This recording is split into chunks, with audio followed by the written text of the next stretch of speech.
ओम धन्वंतरे नमः। धन त्रयोदशी क्यों मनाते हैं? धन्वंतरी भगवान उसी दिन ही क्यों इस धराधाम पर आए? आइए इसके विषय में आप सभी लोग एक छोटी सी कथा जानिए।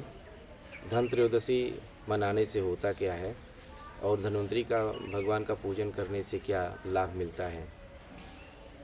जिस समय समुद्र मंथन किया जा रहा था उस समय 14 रत्नों में भगवान धन्वंतरी भी एक रत्न के रूप में प्रकट हुए, जिनके हाथों में अमृत का कलश था।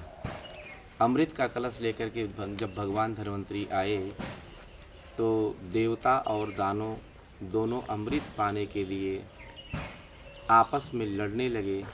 तब धन्वंतरी भगवान सबके ऊपर कृपा करते हैं। कहते हैं जिस समय धन्वंतरी भगवान अमृत का कलश लेकर के आए तो देवता और दानव दोनों जब पकड़ने के लिए अमृत कलश को दौड़े तो उस समय अमृत के कलश से 4 बूंद अमृत इस धरती पर गिर गया। 4 बूंद अमृत 4 स्थान पर गिरा, प्रयागराज में, हरिद्वार में, नासिक में और उज्जैन में। चारों जगह 4 महाकुंभ इसीलिए लगते हैं। धन्वंतरी भगवान इस मानव कल्याण के लिए इस धराधाम पर अवतरित हुए। भगवान विष्णु के अंशावतार साक्षात भगवान विष्णु ही हैं वो, जिनकी कृपा से सारा यह संसार आज सुख और समृद्धि से परिपूर्ण है। अगर किसी के अंदर कोई रोग है, कोई व्याधि है, कोई असहाय रोग हो गया है तो उसकी भी निवृत्ति, उसका भी निवारण श्री धन्वंतरी भगवान करते हैं। धनतेरस के दिन ही, जिसको बोलते हैं धन त्रयोदशी, उसी दिन भगवान धन्वंतरी का इस धराधाम पर अवतार हुआ समुद्र मंथन के द्वारा।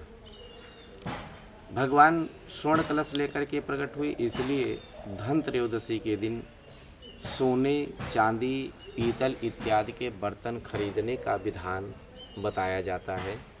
सोना चांदी खरीदना चाहिए, पीतल के बर्तन खरीदने चाहिए।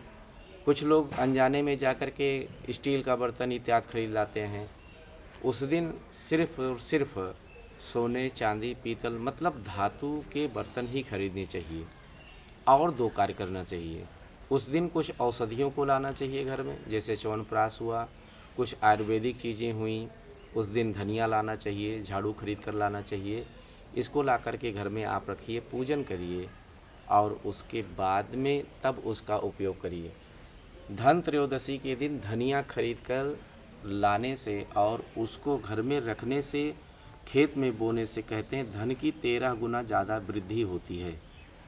धन्वंतरी भगवान का जो मंत्र जपता है ओम धन्वंतरे नमः या फिर ओम धन धन्वंतरे नमः, उसके ऊपर धन्वंतरी भगवान की कृपा होती है।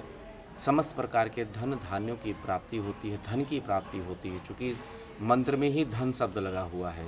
तो ओम धन धन्वंतरे नमः ऐसा मंत्र का जाप करना चाहिए। घर में अगर किसी प्रकार का कोई वास्तु दोष हो तो धन त्रयोदशी के दिन धन्वंतरी भगवान की फ़ोटो ला करके घर में लगाना चाहिए।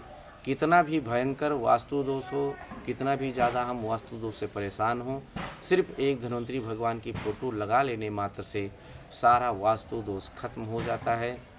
इस प्रकार से हम सभी लोगों को धनतेरस का पर्व मनाना चाहिए, धन्वंतरी भगवान की प्रतिमा का पूजन करना चाहिए और उस दिन माँ लक्ष्मी का भी पूजन करना चाहिए, जिससे हमारे घर में सुख और समृद्धि का वास होता है।